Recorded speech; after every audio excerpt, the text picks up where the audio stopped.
नमस्कार, दैनिक भारत में आपका स्वागत है। वक्फ बोर्ड को लेकर के लगातार इस पे चर्चाएं हो रही है, खबरें बन रही हैं। दो पक्ष है, एक सरकार है, एक मुस्लिम पक्ष है। मुस्लिम पक्ष अर्थात वक्फ बोर्ड, लेकिन तीसरा पक्ष भी है। पता नहीं उनको किस बात की खुशी है। और अनर्गल बयान सब नेता के, एमपी के, सबके आ रहे हैं। तो अभी जो दरभंगा में वक्फ बोर्ड का प्रोटेस्ट हुआ था, और वैसे तो टीम थी पूरी, लेकिन उसमें जो वक्फ बोर्ड का अगुवाई कर रहे थे नफीसुल हक रिंकू, वो अभी सुप्रीम कोर्ट से आए हैं पिटीशन दाखिल करके। और फिर एक प्रेस कॉन्फ्रेंस किया गया है, और प्रेस कॉन्फ्रेंस में उन्होंने वो सारी बातें रखी हैं और कुछ सवाल भी किए गए हैं। देखते हैं कितना सवाल का जवाब वो दे पाने में सक्षम होते हैं। लोगों ने देखा होगा कि हमारी केंद्र सरकार ने एक वक्फ कानून लाया, जिसमें जो अभी वो एक्ट लाए हैं, एटलीस्ट 40 सेक्शंस उन्होंने ऐसा ऐड किया है जो कंप्लीट अगेंस्ट मुस्लिम है, अगेंस्ट वक्फ प्रॉपर्टी है। वक्फ का मतलब होता है फी सबीलिल्लाह। आप लोग अच्छी तरह जानते हैं कि कोई भी जमीन किसी को वक्फ कर दिया, वो अल्लाह के नाम पर वक्फ हो गया। उसको किसी को हक नहीं है उसको खुर्द-बुर्द करने का, या किसी हुकूमत को भी हक नहीं है कि उस पर अपना दावा पेश करे। आज जो प्रेस कॉन्फ्रेंस है मेनली वक्फ के लिए बैठा गया है। आज हमारे दरभंगा से रिंकू बाबू को वहां पहुंचे, अपनी याचिका दायर की है, वहां सुनवाई हुई। आज जो जस्टिस ने सवाल किया है केंद्र सरकार से, क्या केंद्र सरकार के पास जवाब नहीं था उस वक्त? जो कानून बनाया, जिन्होंने कानून बनाकर कोर्ट में कानून बना करके उसको पास करवाया, आज कोर्ट जब सवाल किया तो 7 दिन का टाइम क्यों लिया गया उससे? संविधान बचाओ लोकतंत्र बचाओ देश बचाओ अभियान के तहत 12 अप्रैल को किला घाट से धरना स्थल तक एक विशाल विरोध जुलूस जो है आपको वक्फ संशोधन कानून के खिलाफ निकला। उसमें सैकड़ों लोग, मैं आपके चैनल के माध्यम से बताना चाहूँगा, उस दिन उस लाखों लोगों की चेहरे पर मायूसी, लेकिन हिम्मत के साथ उस जुलूस का हिस्सा थे केंद्र सरकार के खिलाफ, इस कानून के खिलाफ अपनी आवाज़ बुलंद करने के लिए, अपना काले कानून से अपनी आवाज़ जो है सरकार तक पहुंचाने के लिए। तो मैं उसी दिन सोच लिया था, और जितने भी यहाँ मेरे जितने भी बड़े सरपरस्त हैं, संरक्षक लोग हैं, संविधान बचाओ देश बचाओ, ये सारे लोगों से मशवरा गुफ्तगू होने, उन्होंने कहा कि नहीं, एक याचिका जो है दरभंगा जिला से भी सर्वोच्च न्यायालय दिल्ली में होनी चाहिए, सुप्रीम कोर्ट में। तो मैं इन सब लोगों के मुताबिक जो है वहाँ अपनी याचिका दायर करने सुप्रीम कोर्ट गया था। मैं अफसोस आता है इस केंद्र सरकार पे। देखिए, जिस दिन हम लोग कोर्ट में थे, उस दिन सब लोगों का था कि चलिए एक दरभंगा से भी एक याचिका आई है, बहुत बड़ी बात। तो मैं उन सारे लोगों का, जो लोग उस चिलचिलाती धूप में खड़े थे, मैं उन सभी लोगों के साथ, हमने कहा ये आवाज़ जो है यहाँ तक नहीं चुपनी चाहिए। ये आवाज़ दिल्ली के कम से कम सर्वोच्च न्यायालय में, पूरे सर्वोच्च न्यायालय से हम लोग पूरी उम्मीद है कि आप देखिएगा, सरकार के पास आवाज़ नहीं, उस दिन जवाब नहीं था। जो उन्होंने कानून बनाया उसके लिए उनके पास जवाब नहीं था कि उन्होंने 7 दिन का कोर्ट से जवाब टाइम ले लिया। ये अफसोस की बात है। ये असंवैधानिक कानून जो हम लोग शुरू से आप लोग कहते हैं कि लगातार, खास तौर से माइनॉरिटी को लगातार जो है टारगेट, केंद्र सरकार अपने वोटरों को खुश करने के लिए जो है, खास तौर से एक विशेष समुदाय के मुसलमानों को तंग और परेशान करने के लिए इस तरह का कानून लगातार बनाती है। आपने देखा होगा जैसे CA NRC हुआ, उसके बाद 3 तलाक, अब वक्फ संशोधन कानून। ये सिर्फ हम लोगों को परेशान करने के लिए, हमारी धार्मिक स्वतंत्रता पर जो है बार बार हमला करना, या अपने वोटरों को खुश करने के लिए पूरी प्लान, इनका बस ये मंशा है कि हमारे वोटर्स खुश रहें। मैं कहना चाहूँगा ये आज ये सरकार कहती है कि हम मुस्लिमों के हक के लिए ये वक्फ कानून लाए। ये आज मुस्लिम प्रेमी हो गए, जिनके लोकसभा में एक सांसद नहीं है, और ये आज मुस्लिम प्रेमी होने की बात करते हैं कि ये सरकार के मुस्लिमों के लिए। आप हमको छोड़िए, आप हम लोगों के लिए इतने प्रेम करने की आवश्यकता नहीं है। हम लोग अपना जितना भी हम लोगों का अपना जो स्वतंत्र संवैधानिक अधिकार है, और जो संवैधानिक तरीके से हम लोग अपना इस देश में रहते हैं, आप गौर कीजिएगा कि कहते हैं कि मुसलमानों का अधिकार, हम आज भी देश के हमारे पूर्वजों ने क्या क्या कुर्बानी नहीं दी, चाहे वो हमारे अफकुल्ला खां हों, या वीर अब्दुल हमीद हो, ऐसे और अब्दुल कलाम आजाद, ऐसे हजारों लोग जो देश में, हजारों लोग देश के हर जगह देश के लिए खड़े रहे, लाखों कुर्बानियां दी, लेकिन इन लोगों को इन सब चीजों से मतलब नहीं है।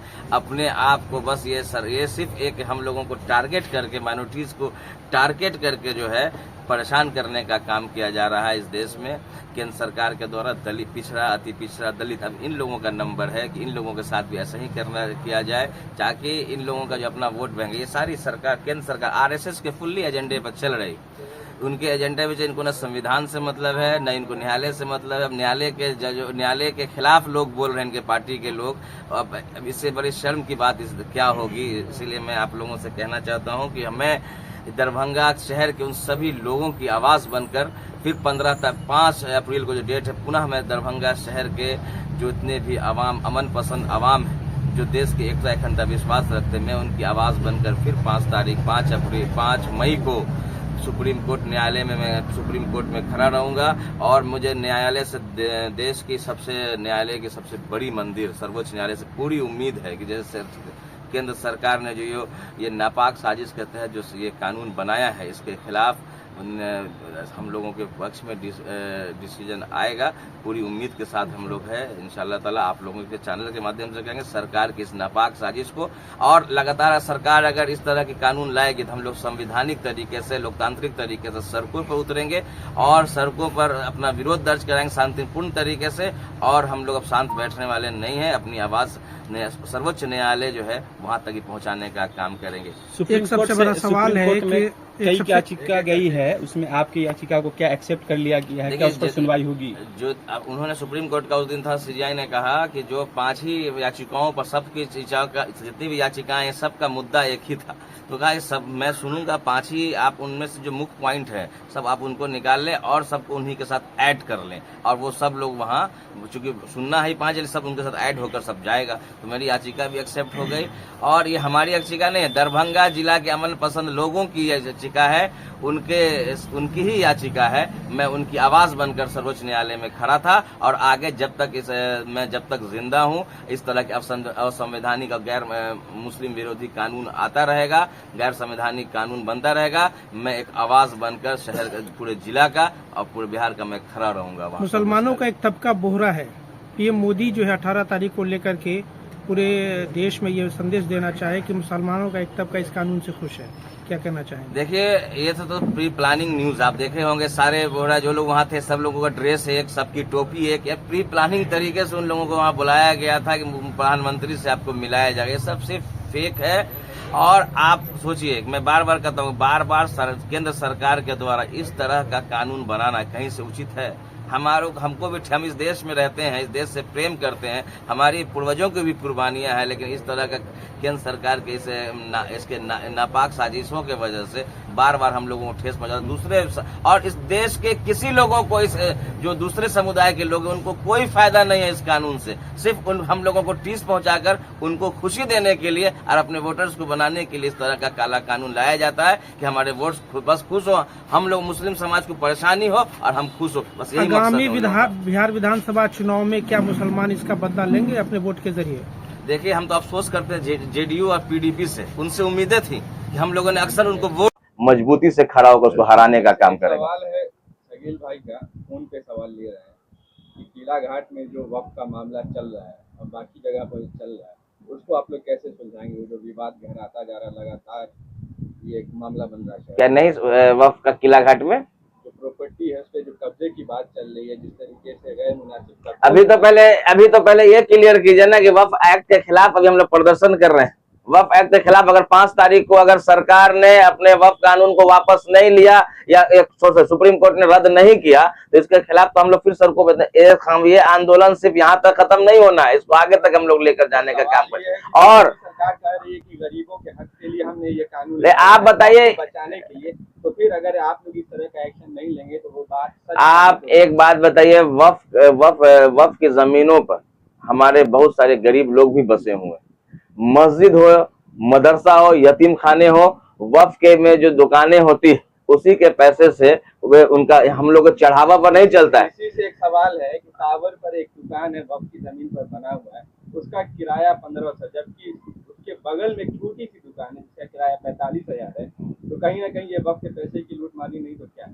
नहीं वही तो कह रहे अभी कहाँ कहाँ लूटमारी हो रही है इसके बारे में हम लोगों को जानकारी नहीं है। आपने अभी चैनल के माध्यम से कहा है कि आपने अभी कहा है हम कि यहाँ यहाँ इस चीज की यहाँ है कि यहाँ कम है वहां ज्यादा, तो बहुत पूरे वक्त की जमीनों का जहाँ जहाँ है जिसके जो उसको देख रेख करने वाले उनके सेक्रेटरी अध्यक्ष है, मैं उन लोगों से भी आग्रह करता हूँ कि वक्त की चीजों का सही इस्तेमाल हो, जो सही इस्तेमाल हो और जो गरीब जो उसकी जायज है जो उसका पैसा आता है उसका सही यूटिलाइज हो, ये हमारा भी कहना है आप लोगों के माध्यम से। एक वायरल है जो अबू सामा यहाँ के अध्यक्ष वक्त के, उनका एक वायरल वीडियो है सॉरी पेपर है कि कुछ वर्ष पहले उन्होंने डीएम को लेटर दिया था कि वक्त की संपत्ति पर कब्जा है। आज तक खाली हुआ कि खाली नहीं हुआ, अभी तक इसकी कोई चर्चा नहीं होती। देखिए वक्फ की आप ही से पता चला वक्फ की जमीन कहाँ कहाँ है उसका लिस्ट, उसको तो जानकारी अभी हमको है नहीं। जो हम अभी आपने कहा कि आपकी जो कमेटी आप बैठेंगे इस पे, जी आपकी जो कमेटी है संविधान बचाओ, अभी पहले वक्फ कानून को हम लोग तो रद्द कराने के प्रयास कर ले, उसके बाद कमेटी बैठेगी किसका कहाँ है वो तो बात की बात है। हम लोग जिस कानून को रद्द कराने के लिए बैठे यहाँ बात कर रहे हैं, सर्वोच्च न्यायालय गए हैं अपनी बात रखने के लिए, इसके पहले वहां तो पहले क्या डिसीजन आता है उसके बाद लगेगा कि जो चीज गलत है उसके लिए भी हम लोग अपनी आवाज उठाने का काम करेंगे।